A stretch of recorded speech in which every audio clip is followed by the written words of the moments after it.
This morning, without wasting time, I'm talking on a subject value. Somebody say value. Say it one more time. You know, it's a good gesture if somebody comes to you and tell you you are a valuable person to this institution. How many of us how many of us have been welcomed like that? How many of us have received a word like that when we get to a place? Oh, that you are a valuable instrument to our institution. You are a valuable person to our family. You are a valuable person to our nation. You know, one of the greatest problems that I've seen, and one thing that I've also discovered, that mankind, because the way God created mankind, you see, mankind is always after two things. And the two things we share is so much, we share is success. Success is good. God is the author of success. If you look at Genesis chapter 1, verse 8, God talked about success. And he said, and you shall have good success. Riches are also good. If you look at Proverbs 10, verse 2, God was talking about riches. Even in Proverbs 8, verse 17, he said it gives you durable riches. Now, these two things are wonderful things, but let me tell you that these two things are not what will make you to become valuable to people. A lot of us don't understand that we must make ourselves valuable so that people will start to chase us. You know, Jesus, let's start from the beginning so that you can understand what I'm saying. If you look at Jesus when he came to this world, he did not chase after success. If you look at Jesus when he came to this world, he did not chase after riches. Jesus made himself a valuable person. And people are, and he gained attention wherever he get to. And people are eager either to touch him or to see him or to hear from him. That was the difference between Jesus and the elders, the scribes, the Pharisees. That was the great difference between Jesus and them. Can you see that when Jesus, in the book of Mark chapter 1, when you see, if you read the Bible very well, first time Jesus was entering into the synagogue, Mark 1:21, and Bible says straight away he entered into the synagogue. And he taught them not like the scribes, he taught them like one that had authority. Jesus discovered, he knew his own uniqueness. He taught them like one that had authority. And there was a man in the synagogue, and when he heard of his voice, an unclean spirit inside him cried out. And people said, oh, this was a strange doctrine. Where is this man coming from? Because with authority, he was preaching. And he rebuked the unclean spirit in the man. So from that day, Jesus became somebody that they were looking up to. The elders, the people in the church were looking up to him, but the elders did not like him. Why? He displayed his uniqueness. You cannot be significant to people until you start to display your uniqueness, until you become valuable. If you are not valuable, how many of you are adding value to this place? How many of us adding value to our nations? How many of us adding value to our marriages? How many of you adding value to your families? Oh, somebody say, okay, that's why you see the youth coming up today. They say, okay, I needed money badly. I'm tested for success. That will not make you to be valuable. your gift, your uniqueness, and you have worked on it so much, it will distinguish you from the crowd. You make yourself valuable, they have no choice. Whether you are in the bush, they will come for you. They will still look for you. Why did you go and look for a dentist when you are having toothache? I expect Dr. Kosa to be here. Pastor Kosa is a dentist.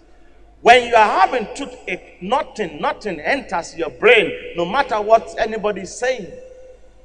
And if they tell you that the dentist is at Tema, you don't mind because you are having pain. And what he will now use what? He will use the skill that he has acquired for 7 years to look at your teeth. Maybe you have holes there, he feel it for you. Or maybe he just need to evacuate it, extract it out. Then instanta, if you remove it, you will just be relieved.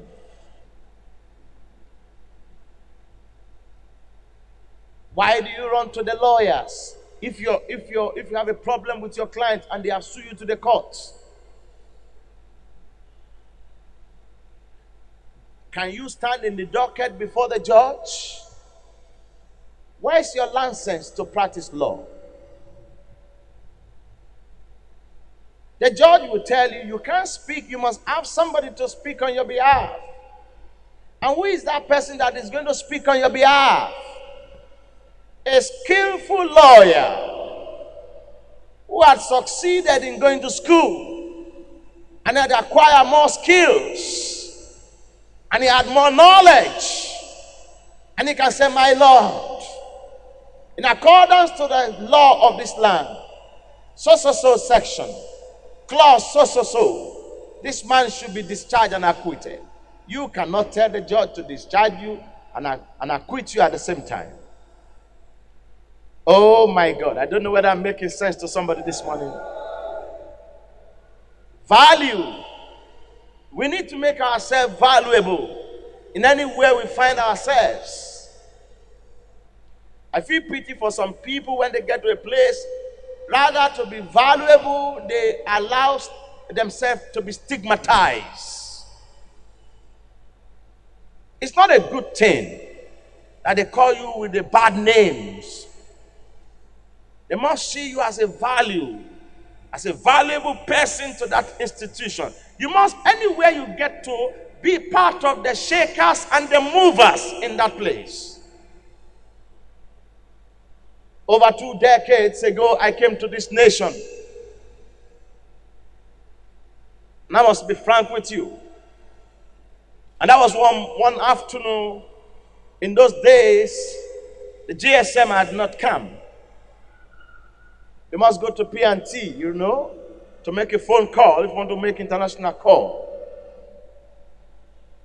One thing happened to me. There was a phone booth at East Legon. And I was going with my wife, then we needed to make a call to somebody in America. And you must have coins. Just listen to me carefully. So I entered into the phoning booth. I inserted my coins, and I was talking to somebody in America. Apparently, we spent almost about 10 minutes more than that. A lady from this nation opened the door of the phone booth. I said, can you do that in your own country? You are wasting our time. Come and get out of that place. I said, what the hell are you saying? What's wrong with you? For the fact that I'm coming from another nation, does that tell you that I'm not important to this nation? And I pointed my finger to her face. I said, if many Nigerians had come here to stigmatize themselves, I said, I will prove you wrong. And the time is coming, you will come and bow before me. Haven't I proved that lady wrong? In this nation, And from then, I became a Ghanaian without struggling for it, without going through the back door, without lobbying, without lying. And I and my children, we have dual nationality. Why? You see, many a times we are making a lot of mistakes. It's the white who came and come and put disparity between us. Who told you that you are better than me? The only thing that makes me to be better than you is my uniqueness. That makes me to be better than you is not the nation. If you carry the nation on your head and your gift is not coming out, you are useless. So I closed the door back. I said, you cannot send me out of this place until I finish my call. Now, inferiority complex. How can this lady, what made her to have that audacity and that effrontery to open the door and say, come out, you have spent a long time there because you saw me as a foreigner? No, I don't agree. Wherever I get to, I don't see myself as a foreigner. I see myself as somebody that is coming to add value to the people there. And as I'm coming to add value to the people there, I will not allow you to degrade me. Because I had a gift that God has given to me. And my gift will be a great benefit to you. This is one of the problems that many of us are having. We just carry nation on our head. Especially many of us in West Africa. We carry nation on our head. But are you adding value to that nation? Or we carry names of our political party on our heads? That will never add value to your life. That will never make you skillful. I was in Atlanta, Georgia, and it was around 6 p.m. One of my sons took me to a place, and I started preaching, and many people started coming. I shared with you before. I did not ask money from anybody. I did not say we are doing church. I did not say they should give offering. Suddenly, they all started putting money in their pocket and started throwing money onto me. Those who are throwing $100, those who are throwing $20, $50, they are just throwing money. And I said, why are you throwing? I said, no, they were just throwing money. What happened? Uniqueness.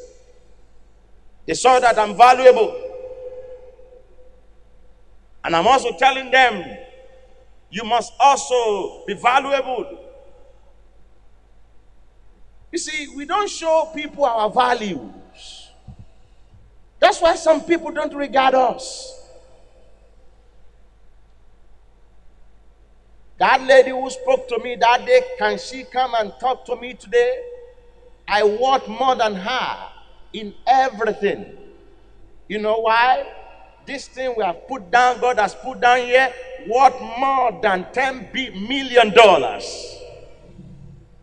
in value. So can that lady stand? No. Are you with me now?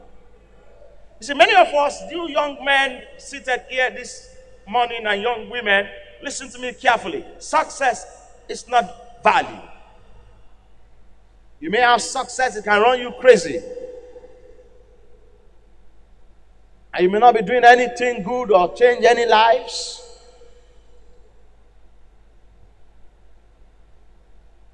That's why you see some people, they may have a lot of money. Maybe it's a drug, maybe it's a drug baron. But you see fleets of cars. He changes cars every day. But he has used the drug to destroy many lives. Oh, and when you see him, that's why I told you last week, I said, don't compare yourself with anybody. Don't compare. Stay where you are. Focus on what God has given to you.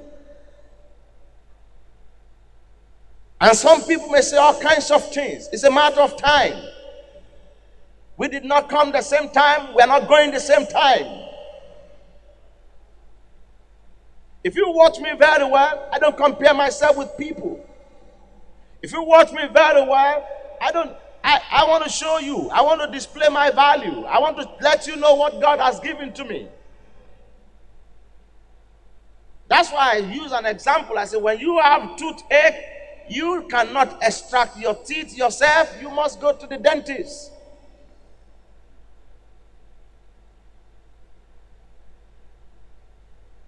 It took that doctor 7 years before he can acquire that skills.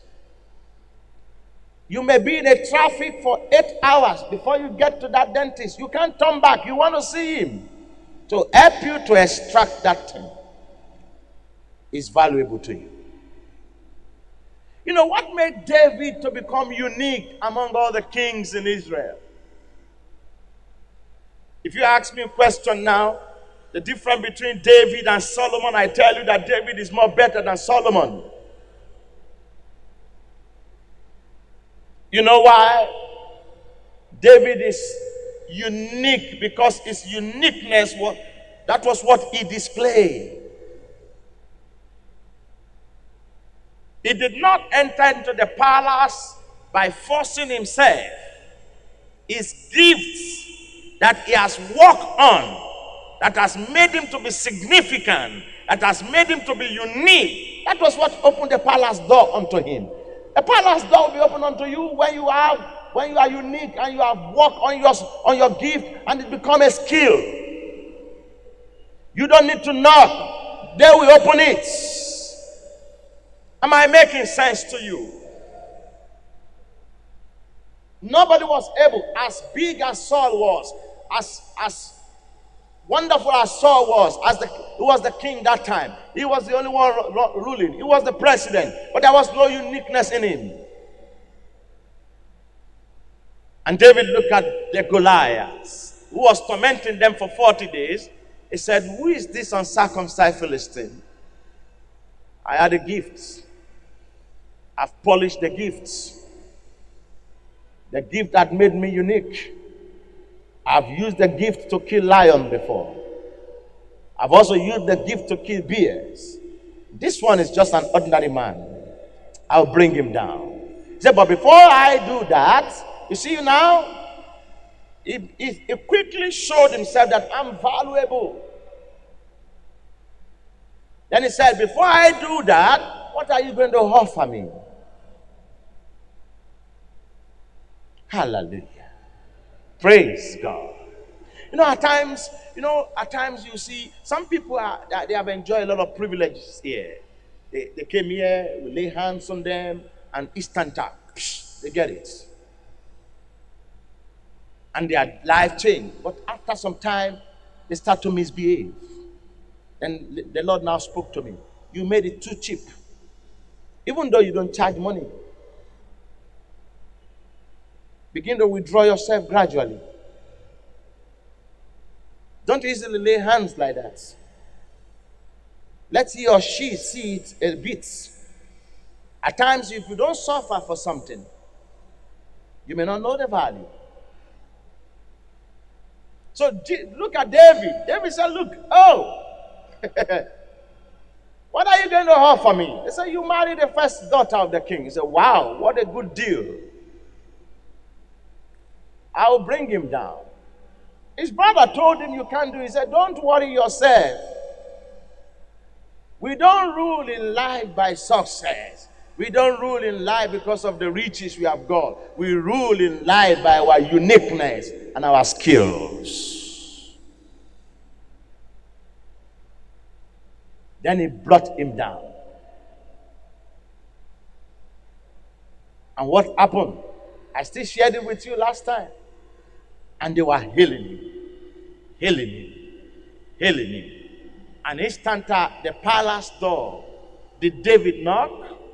No. The door opened on its own accord. Am I making sense to somebody? Am I communicating to you, the youths? Do you add value to wherever you get to. Some of you, you don't add value to this church. But I thank God for your life now, because what I saw on Friday, I realized that many of you wanted to know spiritual things, and you have started telling some of your friends, let's go and hear. Let's go. I just spoke to some of my son this morning, the squad, before coming. I said, do you know the difference between love and marriage? I said, if you don't know the difference between love and marriage, you may end up as a divorcee. Because, let me tell you something. There are some certain things that you don't understand. God created man. And out of man, he brought out women. So, that woman calling you baby is a wrong thing. That woman is your own baby. You are not a baby. Wake up to who you are. And that's why many of you men have missed it. And when the lady started using her hand to rub your hair, say, my baby, I need this. What type of thing is that? That woman, she's your baby because she came out of you. You are a sustainer. She is not the one to sustain you.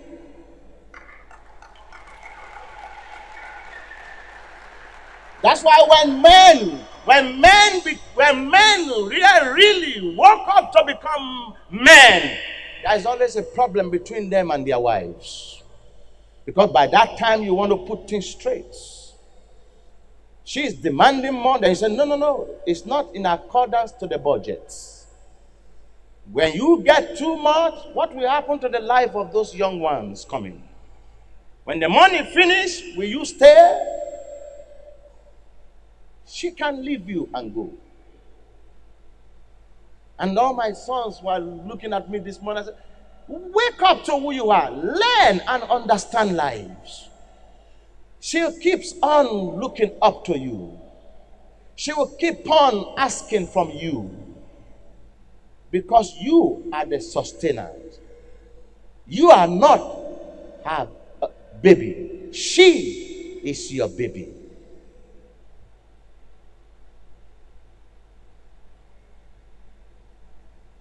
So when I see all these young ladies now say, oh, my baby. And, they'll use that word to kill you. Baby.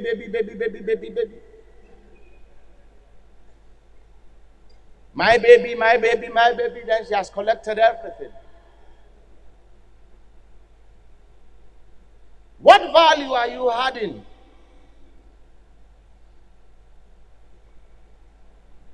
You must be a valuable person. For example, some people seated here, you've been coming to this church for more than 10 years. How many souls have you brought to this church? Don't you know that the moment the life of that person transformed and the Lord transformed him or her, and the person now turned to a great person, anytime he set eyes on you, he will never forget that you showed him or her the way. That thing will still be ringing. We don't add value to things, we destroy things. And that's why there is problem in life. The day you know your uniqueness, that's the day you don't envy anybody. That's the day life becomes wonderful for you.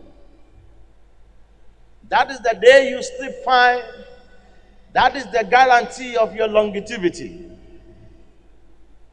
Can't you see that Jesus did not struggle with the Pharisees, with the scribes? I've seen so many things happen in the body of Christ because I was not born into this faith. But through the uniqueness of salvation, I became saved. And I was born again. And I saw Jesus in Revelation. And since then, I never turned back. Do you know how many names my people call me? Do you know how many things my people said? I said, I found my uniqueness. I must work on it. I must build it. And I started working on it. When I found him, when they were talking, if I had yielded, I will not be in Ghana today. This structure will not be there. Another person will do it.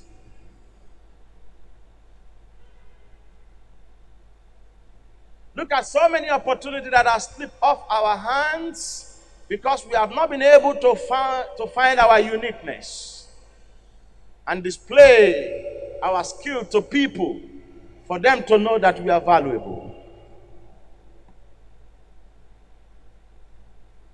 I read a story of a man who was very, very rich, and he had only one son. And one day he told his wife, he said, look, one day he may pass on. But he want to leave all his property for his son. But the man said, before I can leave all this property for my son, I want him to go and get me $10,000. Oh, you women, you are wonderful. Just like what happened in the house of Jacob. Rebekah loved Jacob. And Isaac loved Esau.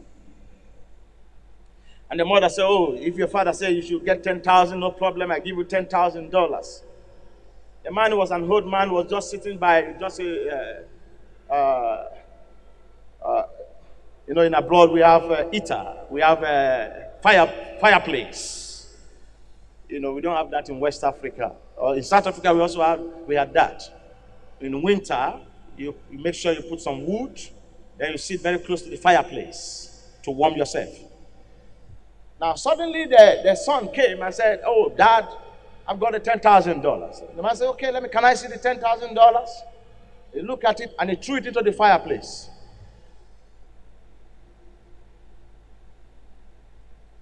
And the man said, Daddy, what happened? He said, I want you to get me another $10,000. The mother called him and said, don't worry. I'll get you another one. Then the man came again and said, Daddy, I've got the $10,000. The man looked at the $10,000. He threw into the fireplace. So the boy now asked the father, I said, why is it that I'm bringing the money, then you are throwing into the fire? He said, because I knew that money you did not work for it, your mother gave it to you. So I can't give you the will. So if you want me to will all this estate, all this thing to you, the amount I have, the bond and everything, go out and work to get the $10,000. So then the boy now said, okay, mommy, I have no choice because I'm the only one. This inheritance is good. So he traveled. When he traveled out of the country. The first job he got was to be packing the garbage in the gutter. He walked and he was saving the money. It took him some years. He was in the sun. He worked as a mason. He worked as a carpenter. He worked. And one day he was able to get 10,000 and said, now I'm going back home. So when he returned back home, he still found his father, because the place was very cold, sitting very close to the fireplace. He said, Daddy, I'm here with the $10,000. The father said, yes, welcome my son. Can I see it? He gave it to his father. The man threw it. Then the guy jumped into the fireplace and threw it to the way and picked the $10,000. I said, Daddy, don't you know I suffer for it? He said, yes. Now I can give you my will.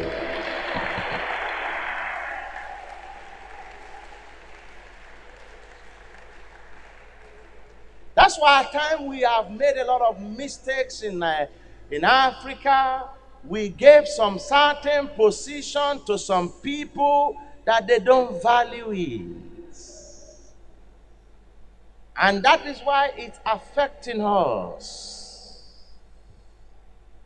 That's why when I look at the cases of West Africa, at times I felt like crying. If I say West Africa, I'm talking of Nigeria, Togo, Benin, Togo, Ghana, Liberia, Gambia. I've gone to all these places. At times I felt like crying. Some of the people, the position we gave to them, they don't value it. They are not qualified to be there. That's why we are suffering.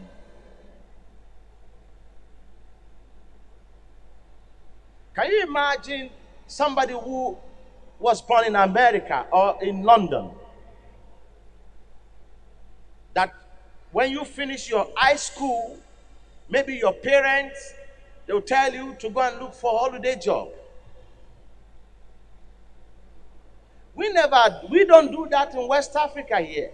We over-pampered our children. That's why they turn to become something else. So in the Western world, they say, go and look for a holiday job. He or she will get a holiday job. When he comes back, the father will tell him, go and apply for your tertiary school. Or say, Daddy, I've gained admissions. Okay, go to State Board and ask for loan for your education. They disburse loan to you. So when you get job, they start to deduce their money from your salary. And that person comes out with a mighty mind to become valuable, to contribute to his society. Are you adding value to people? If they are going to talk about gossip, your name will be number one among the people who are causing trouble. Even in the church, or in your streets, or in the family. What value are you bringing? If they talk about those who are fighting, your name will be there. If they talk about those who are giving the protocol edict, it's your name. They say, sit here. I say, no. Who are you to tell me to sit there? If they are going to talk about those who are causing problems for the squad at the car park, it's you. Then what's the essence of coming to the church? Is a church a place where we breed hooliganism? Or where we breed leaders to take over the nation? When I was very, very young, I discovered that when they are looking for people to work in a good bank, they come to the church and ask the Reverend Father, can you give us some good people to work with us? No bank does that now anymore. You do that, the bank collapse.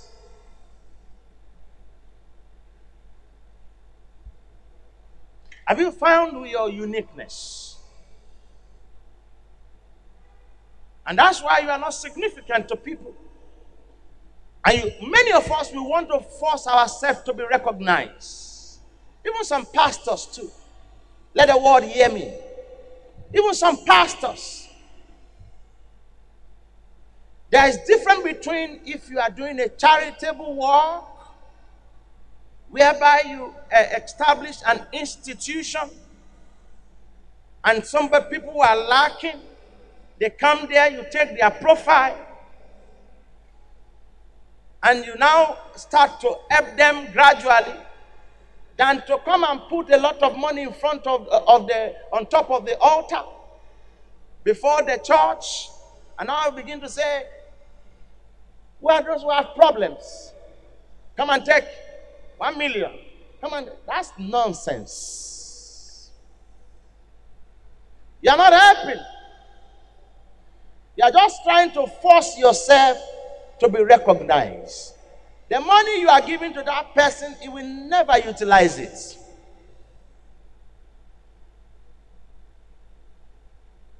Because he did not go through the normal procedure, the due process. Have you forgotten that wealth gotten by vanity shall diminish? Is it the law of man or the law of God? Am I the one who wrote it or the Almighty? So some of the pastors in these last days, they will go and pack money and they'll say they are giving money. Some are even giving 20 cars to their members.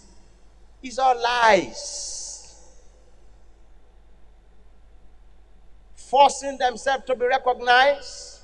How can you give cars to your members? Now, if you give that man a car and he's living in a house that his house rent is less than 200 Ghana, that's foolishness. How can he maintain the car? Then he must come back to you and say, the car you gave me, you must fuel it. The engine had problem, you must repair it. Let's wake up to it.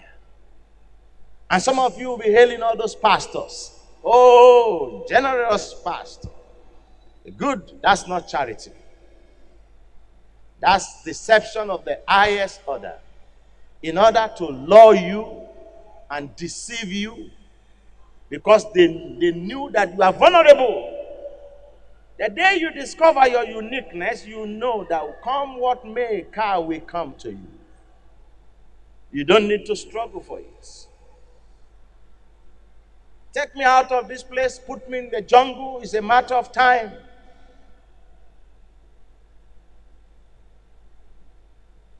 Let me relocate from this place to another place, it's a matter of time. I will still eat.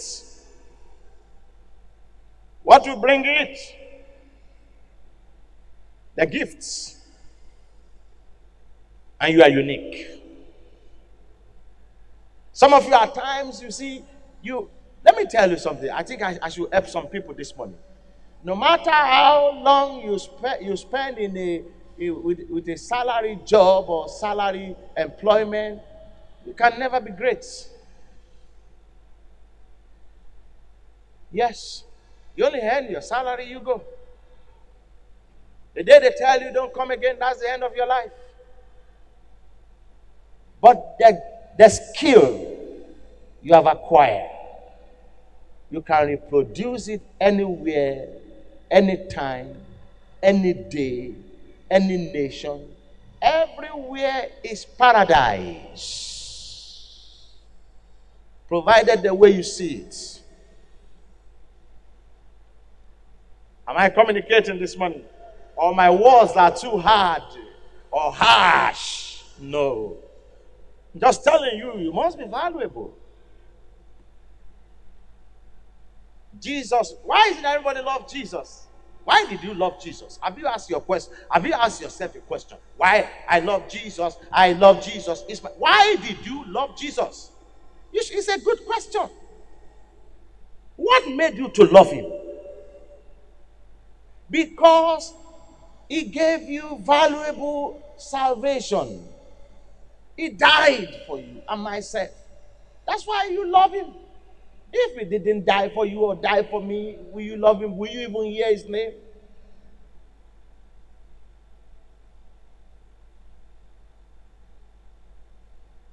So you can see, at times we do things the way they gave it to us. We don't reason. Why is it that Caleb, Joseph, and Joshua, they were different among the children of Israel? All the 5 million people that came out with Moses to the promised land, none of them stepped the promised land. Only Caleb and Joshua. All of them died. They could not see themselves valuable. They don't know their uniqueness. They could not see their gifts. They don't know what to offer. They said, we are just like a grasshopper before the children of Enoch. So your God have lied to us, Moses. You told us that your God met you in the wilderness, that you should go and tell us and come so that we should worship him. We never knew that your God is a wicked God, where he told us that it's a place that is filled with milk and honey. When we got there, the giant, they have occupied the place. And we before them, we are like a grasshopper. They were giants. So we can't possess the land. And everybody started crying in the camp. And Caleb and Joshua stood up and said, come on, you do not need to cry. Who told you they are they are giant? In our side, they are grasshopper. We are the giant. We can possess the land. Do you know that was the day Joshua was approved to take over from Moses? It was not fasting. Hello? That was the day Joshua was endorsed by heavenly hosts that this is the successor. This will succeed the man. This is the successor. He said we can possess it. We can possess it. We are not useless. We are valuable. We have spied the land and we saw the children of Canaan. We will bring them down. And we shall take over the land. No wonder when Moses died, you knew what God did. He said, Joshua, wake up. My servant Moses is dead. You will take these people to the promised land. Because that day was the day he passed the test of promised land. May you pass your own test of promised land. You see, many of us don't go to church and join some bandwagons and be doing all kinds of things. But begin to ask questions. How can we move this place forward? How can we transform the place? That is what I know about people that have skill, people that have value. They'll begin to ask questions. I've been to some churches before. But God spoke to me, said whether I like it or not, He's going to establish a church and He will put me there. I've also served under some people before. But let me tell you, in all the churches that I enter, I was one of the shakers and the movers in that church. I'm not bragging today. My name even rang bell more than the name of the general overseer. Why? I was adding value. Adding value. Many of us seated here, are you adding value to this church? Ordinary evangelism, you don't take part. Ordinary members of your family, you have not been able to invite them. Ordinary your colleague at the place of work, you cannot confuse him or her and talk well of your church before him or her. Then what value are you adding? And you are at that church for 15 years. And you have not brought even one soul. And you have not transformed anybody. And you want significance. You want recognition. You want people to come to you. It's not like that. Change. It's not like that. At times when I look at the choir, when they are singing, I shook my head. Why is it that in Africa, instead of us to be growing up, we always like to diminish? Even if it's a curse, Jesus has been hanged on the tree for us because of that curse.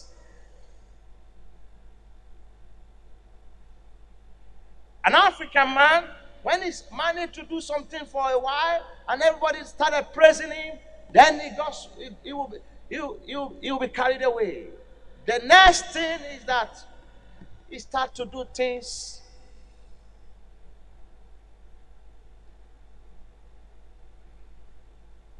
All kinds of things are affecting us. Even in the shepherd fold. You see some pastors, after they have praised them, before you know it, they carry the choir member or the members of the church. They see them in the hotel and some certain places having carnal knowledge with them. Is that why you are pastoring?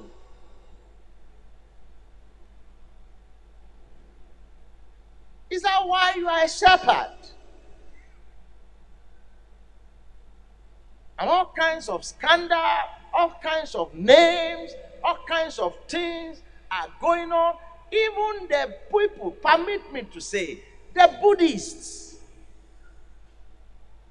you don't hear such thing from their camp. But we that we say, okay, we have met Jesus, we are on our road to heaven, we are good this, we are special, we are what made you special? Value. Value makes you to be special. It's not a dress you put on. It's not the name of your father. It's not the name of your country. But the value you are adding makes you special. I believe I'm communicating this morning. Wisdom is more powerful than anointing. Anointing works and do it instanter. But you will still live after the anointing.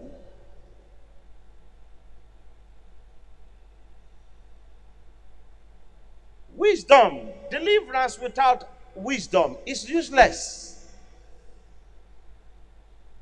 That's why the Bible says, by prophet Israel was delivered from Egypt. By the same prophet, you keep on to be preserved. It keeps on to teach you. It keeps on to show you. It keeps on to tell you this is the way, so that you can become what God said you should become. But some of you don't understand the Bible. Say, okay, I went for deliverance. I've been possessed with some certain spirit, but now the spirit had gone. Then after that spirit had gone, what next do you need to do? You need knowledge. You need wisdom. You need an empowerment so that you can add value to yourself and add value to your community and add value to your nation and add value to humanity. I see many of us seated here this morning as a wonderful people.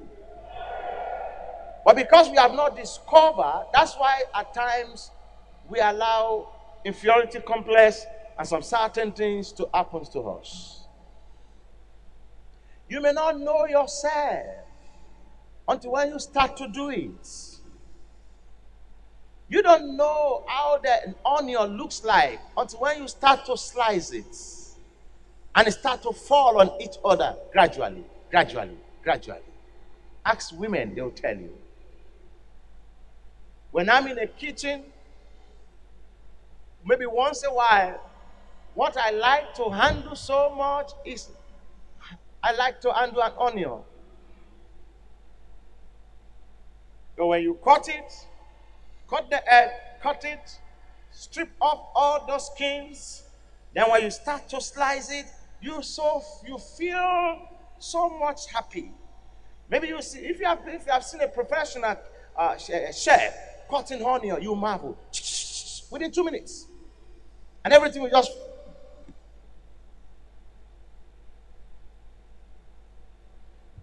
You are wonderful. There is a gift in you, but you cannot just allow it to die. Let it grow. Let it come out. Let people talk whatsoever they will say. I that am standing before you, you know how many things I've heard before getting to this level. I remember when I was in one church, people started gathering up against me. Is he the only one? It's envy. When somebody don't have what you have, and that person has not discovered his or her own uniqueness, automatically he or she will be envious of you. But the day you discover your uniqueness, you don't envy any man. Some of you withdrew because of what people started saying. Oh, they are going to stigmatize me. They are going to name me. They are going to do this. They are going to do that. You can't. Jesus did not allow all those things to intimidate him. Can't you see? Have you read the Bible? I'm going to close very soon because at times we'll continue next. Jesus Christ came to do some certain things that blew people's mind. The Jews said, we will never pass through Samaria till we die. Jesus Christ said, is that Samaria I am going? Can't you see the difference? The disparity? Why is he going to Samaria? To add value to the people of Samaria. Those Jews, the elders who said they would never go to Samaria, they don't know that they have gifts. They don't know that they have value. They don't know that they are valuable. They can add value to the Samaria people. The Samaritan people. So his disciple, you knew why Jesus told them, I'm hungry? He was not hungry. He used wisdom for them. Because he knew that if he did not send them far away, one by one to go, they will be fighting among themselves to get to that Samaria. Maybe the devil will divert them. You need wisdom. So Jesus said, I'm hungry. They said, Master, you are hungry? He said, yes. Can all of you go and look for food? He said, yeah. Okay, you go here to this place. You go. So all the 12 disciples, they all went. And the man just walked easily. He said, look at them. When they came, so we are here. We came with the food. This is the food. He said, no. I've seen the food I wanted. I've got it. You saw the wisdom. He sent all of them, including Peter. He said, you go and look for water for me. You go and look for bread for me. You go and look. Because he knew their mind. Traditional value. It has eroded their thinking mannerism. Am I making sense to somebody? Am I helping somebody this morning? So he sent all of them away. He just walked alone and met the woman at the well. And he said, how are you, madam? Can you just give me a cup of water to drink? And the woman said, no. I'm amazed. Are you not a Jew? The Jews don't talk to us. Even if we touch their dress, they go back home to change it. You see, Jesus Christ said, if you know the person asking you for water, you give me water now. He said, why are you? Are you better than Jacob who dug the well for us?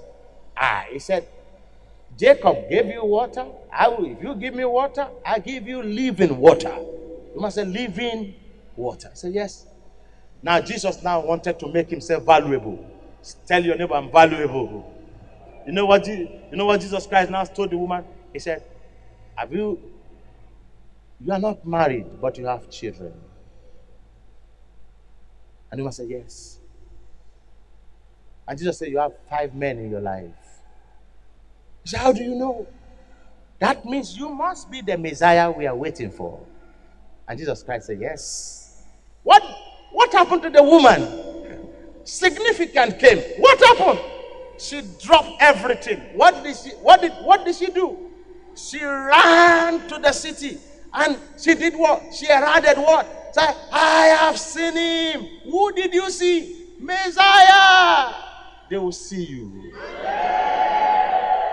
As from this morning, your value will make you to become valuable. And your skill will become a great significance. And the whole world, they will have no choice than to celebrate you. Give the Lord a mighty clap up. Somebody rise up and give the Lord a mighty clap up. Walk around and shake somebody and tell the person, you are valuable. You are valuable. You are valuable. Walk around and shake people.